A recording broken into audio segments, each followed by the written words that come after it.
सुबह पहलवान पट्टा बाने मिलाऊगा ए जुनेद पहलवान बलोच पट्टा उस्ताद नबी बदा कुछ ढा दे चढ़ बस चुप जेड़े ही दरबार घुमने ना उहे ताड़ी मारा मुनाफिक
बान खड़ा जले मैं फदिया ना तो सारे पेड़ उठ चला जा अंकल तू पकड़ भन तना ओ भन तो कुश्ती करो दावा ना डाड बाद कहीं नहीं बते हाथ में हाथ चले ने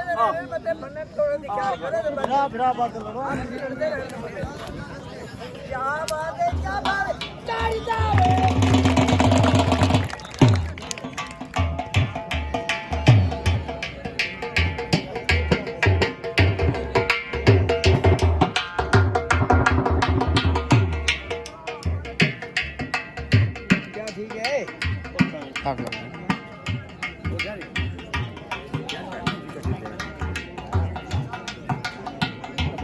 शाबाश शाबाश मस्त काम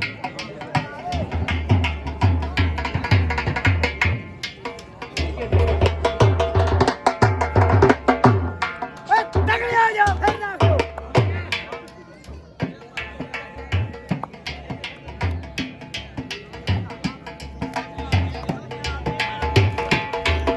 ताड़ी ताड़ी ओ भाई ठीक है चल भाई